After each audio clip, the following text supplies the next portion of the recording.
to New Rockstars. I'm Erik Voss, and this is a breakdown and description of the scene and trailer footage for Spider-Man Beyond the Spiderverse, the third and final Spider-Verse film that I was fortunate to see footage from at CinemaCon in Las Vegas this week for this movie that's coming June 17, 2027. I gotta say, this footage got the most explosive reactions from the crowd in attendance on Monday night's Sony showcase, and after you hear what I describe from this footage, I think you'll understand why. So allow me to go through what I saw exactly, line by line, moment by moment, to explain what to expect from the opening scene of the completion of the Spider-Verse trilogy. Before I get into it, this Friday, New Rockstars is doing another live show, Friday, April 17th in Los Angeles at the UCB Theater, and you can see the show in person or wherever you live via a discounted remote link. We're going to be joined by special guest, Saturday Night Live writer, comedian, and friend of the show, Carl Tart. We're going to be doing a staged reading of the unintentionally hilarious 2022 Sony Marvel film Morbius. It's not Spider-Verse quality, but it is Sony Marvel. A few tickets are still available by clicking the link in the description. At CinemaCon on Monday night, the filmmakers behind the Spider-Verse trilogy, Phil Lord, Chris Miller, Bob Persichetti, and Justin K. Thompson, took to the stage to update us about the development of the Spider-Man Beyond the Spiderverse film. They announced that the film would be in a 1.43 to 1 aspect ratio to work best on IMAX and other PLF screens. That's awesome. And yeah, that is the aspect ratio of the footage that we saw in the theater. Then they just threw to what they said was the opening scene of the film, and suddenly we're right back where 2023's Across the Spider-Verse left off. Remember, Miles Morales is stranded in the wrong universe, Earth 42, because after being chased by Miguel O'Hara and the rest of the Spider Society for being an anomalistic canon event violator in the grand scheme of the arachno-humanoid polymultiverse, Miles said, nah, I'm gonna go home, and ended up going back into the device that Margot Kess was running that is supposed to send anomalies back to their home realities. But since Across the Spider-Verse revealed that the spider that bit Miles actually came from Earth 42, a spider that planned to bite a very studious Miles G. Morales before that spider was brought into 1610 by Dr. Jonathan Owen, aka The Spot, the mix of the spider DNA in Miles' blood ends up sending him to that spider's reality of Earth 42. And Earth 42, without a Spider-Man in it to keep it safe, is now being overrun by the Sinister Six cartel. And Earth 42, Miles' police captain father Jeff has died. And in this universe, Miles G. Morales has become the Prowler, and Uncle Aaron is still alive as uncle and nephew end up working together to commit some petty crimes that seem to be crooked, but I think are actually noble in a Robin Hood kind of way. Because if cartels are really the law of the land, ripping off the cartel doesn't make you that bad of a guy. In my various videos about the 2023 film, I pointed out how in the shots of Miles swinging throughout Earth 42, you can see various signs pointing to different members of this Sinister Six cartel. We see Vulture Telecom, there's actually a sign for just 2G cell coverage from Electro. Yeah, it seems like the Sinister Six cartel is just dooming everyone with very crappy telecommunications. And then later on the rooftop, you can see a sign that says Hammerhead in neon and a green and yellow sign for Scorpion. So those are 4 known Spider-Man villains who could be part of the Sinister Six cartel. That would leave 2 others who seem to be some of the higher ranking members of it. I think one could be either Doc Ock or Green Goblin, and I think the leader of it is going to be the Earth 42 Kingpin, for a reason I'll get to later. So this Beyond the Spider-Verse scene kind of reconfigures some of the final moments of Across the Spider-Verse and inserts some new lines, kind of like how Back to the Future Part 2 completely reshot the ending of Back to the Future Part 1 in a shot-for-shot recreation just to recast Jennifer and add some new context, Biff context. But still, here Miles is chained to the punching bag in Uncle Aaron's apartment after Miles was knocked unconscious on the rooftop by something that ended up being Miles G. Morales, Prowler of this universe. This is the same punching bag that Miles and Aaron worked out on in the 2018 film, and the one Peter B. Parker was tied to, which comes back in this scene in a great way. And we know from the punching gloves and the speed bag that we saw in Miles G. Morales' bedroom that this kid must train actively on that punching bag. Our Miles, in a daze, notes, "There's no Spider-Man here." And as he rotates on the punching bag, he calls out to the Uncle Aaron of Earth 42 and says, "Please, I don't belong here. I have an Uncle Aaron too. I had one." Then Miles remembers Peter B. Parker's voice echoing from the 2018 film, telling us that his Uncle Aaron in Earth 1610 isn't really someone Miles can trust, saying he's a bad guy working for Kingpin. Then we see a repeat of this exchange from the 2023 film. "Trust me,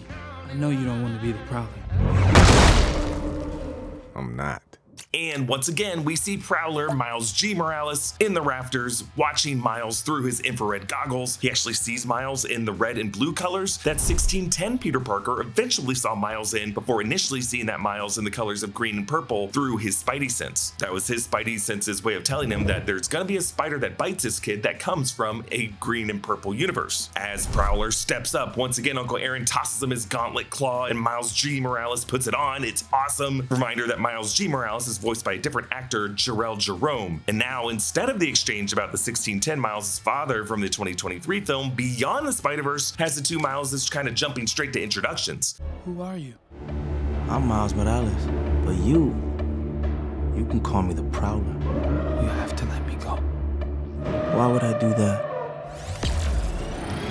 But what this scene shows is that when Earth-42 Miles' Prowler gauntlet lights up, a surge of electricity runs into Earth-1610 Miles' hands as they are bound in the chains. That's what gave the little spark of electricity that we saw at the end of the 2023 film. But the exchange we just heard them say is the last thing the two Mileses say to each other in the 2023 film, and this Beyond the Spider-Verse scene extends the conversation. Tell me, who are you? I'm Miles Morales. Miles Morales? Can't even say it right. Yeah, the two Mileses now repeat their last name as Earth-42 Miles emphasizes a more Puerto Rican pronunciation, whereas Earth-1610 Miles' pronunciation is more Americanized. I like this detail because it shows how Earth-42 Miles was raised more so by a single Puerto Rican mom, whereas Earth-1610 Miles was raised by his Puerto Rican mother Rio and his still alive black father Jeff. Earth-1610 Miles says, "I got a B in Spanish." Yeah, of course, that's a great callback to one of the funniest moments of the 2023 film. And a B in Spanish. What? Woo, okay. Miles, Are you trying to mira, kill eso your es mother? imposible. Cálmate, mami. Eso no es my fault. ¿Qué es eso que esto no es my fault? Yeah, I love that detail of her snapping at her son, forming a Puerto Rican flag. This April is nuts for TV. Just on this channel, we're covering Daredevil, Invincible, The Boys. It is so much to keep track of, and nothing's more frustrating than going to watch a new episode and finding out your streaming service has it blocked because of your location. That's not an issue when you're using ExpressVPN. ExpressVPN lets you change your online location with a single click of a button, granting you access to tons of content not normally available in your country. There are over 100 countries you can choose to appear from, so you can unlock thousands of new titles with ease. ExpressVPN works on your phone, laptop, even smart TVs, so you can watch your shows from the comfort of your couch or on the go. And it's super fast, so there's zero buffering. I use ExpressVPN all the time, whether I'm doing research for new Rockstars or just trying to get the most value out of my streaming subscriptions. For instance, if you have Netflix, you might think Rick and Morty just isn't available to you. It's not available in the US, but you can use ExpressVPN to tell Netflix you're in the UK, kind of like some personal portal gun. ExpressVPN is my go-to VPN because it's been rated #1 by CNET, The Verge, and countless others, and I get why it's so easy to use. Find out how you can get 4 extra months by scanning the QR code on screen, clicking the link in the description box below, or going to expressvpn.com/newrockstars. Earth-42 Miles continues to taunt and lecture his variant on how to roll the R in Morales. It's really funny, but now Miles interrupts. "I just want to go home. Why do you look like me? Why are you so different now? Why are you wearing my favorite jacket over that messed up leotard? Why are you a bad guy? Are you bleeding from the armpits? What is this?" So remember, when Earth-1610 Miles came into this bedroom thinking it was his home universe, he instinctively tried to hide his Spider-Man suit from who he thought was his mother, and he put on Earth-42 Miles' green and purple jacket over his suit. And the whole bleeding from the armpits thing is the running joke from Across the Spider-Verse, first brought up by Hobie Brown and then several characters in the Spider Society, all mocking Miles' suit design with the red fabric running from the armpits down the sides of the body. Now Earth-1610 Miles focuses up. "My dad is gonna die in 2 days. How do you know the exact day your dad is gonna die? You won't understand. Try me. It's called a canon event." Okay, you tried. It's something that happens to people like me and you over and over again in every universe. A police captain who's close to a Spider-Man dies saving a kid from falling. You know how dumb that sounds, right? Yeah, in this part, we see the canon event display that Miguel O'Hara showed Miles and the others in the Spider Society in Across the Spider-Verse. Remember, with the interlocking nodes of the web of life and destiny? In this node, we see Gil Kane's actual comic art from Captain George Stacy's death in 1970's The Amazing Spider-Man number 90. And of course, Gwen Stacy's father, George Stacy, serves as a kind of variant of Miles Morales' father, Jeff. Now Uncle Aaron chimes in asking, "What the hell is a Spider-Man?" Because remember, remember, in Earth 42, the spider was going to bite Miles G. Morales while he was in school one day, and there was no Peter Parker stage of that succession. That Miles was going to be the one and only Spider-Man of that universe, until Dr. Own ruined it by extracting that spider from Earth 42. So here, Earth 1610 answers Uncle Aaron saying he's a superhero, and Prowler Miles says, that sounds even dumber. Like, even the idea of a superhero is just dumb to them. Now 1610 Miles glitches again while he's on the punching bag, because remember, Miles was doing that in Earth 42. It's what every spider variant does when they're in the wrong universe for too long. Actually, glitching is what caused Miles to realize he was not actually in his home universe. So Aaron asks, why are you doing that? Mad glitching. No, I don't know what your lightning might do to me. I don't want to hurt you. Oh, hurt us. You heard that? You know, you're pretty mouthy for a guy chained to a bag. And then Miles says, yeah, well, you know what they say. Don't watch the mouth, watch the hands. Yeah, Miles does the hand thing. He perfectly recreates Peter B. Parker's move from the 2018 film when Peter B. Parker was tied to this same punching bag. Miles uses the glitching to free himself. The chains drop to the floor, and now he zaps Earth 42 Miles and Uncle Aaron, and we see Miles' skeleton in that electrocution. So what follows from this explosion is kind of a frenetic montage of new shots of the film that are almost too eye-popping to describe, but Sony has released a lot of these in the form of stills, and I think we could start to talk about these. There's this kind of heartbreaking shot of younger Aaron and younger Jeff. Younger Jeff seems to have an uptown fade here, both of them looking back at us while we are in the back seat, which makes me think that they're actually looking at younger Miles G. Morales from Earth 42. This might be right before Earth 42 Jeff dies in the line of duty. Now, why do I say Earth 42 for this shot? Well, notice that the dashboard is a shade of purple, and there seem to be some green tones in the image, making these the colors of Earth 42. Also, I think it's going to be even sadder if we see some flashbacks from Miles G. Morales' perspective. Also, fun Easter egg here. Notice on that dashboard, you can see that they are listening to a track by rapper MF Doom. That's really fun, because MF Doom would dress himself in the style of Dr. Doom from Marvel Comics. And Beyond the Spiderverse is going to come out exactly in between Avengers Doomsday and Avengers Secret Wars. Could Secret Wars be where we finally meet a live-action Miles Morales? In summer 2025, Kevin Feige said that they had to wait until after Beyond the Spiderverse before bringing a live-action Miles into the MCU, and Secret Wars is going to come out 6 months after. Among the montages, this shot of Miguel O'Hara beating the shit out of Miles, and this shot of Miles and his dad in a loving moment, and then this shot of Spider-Punk, Hobie Brown. I wrote down in my notes that he has a line in this montage: you're gonna save your dad, beat the spot, and shake Miguel's whole game by yourself. Yeah, this is part of us seeing all of the characters from the past two films returning in this footage. There's a moment where Peter B. Parker hands baby Mayday to Spider-Ham, saying, Ham,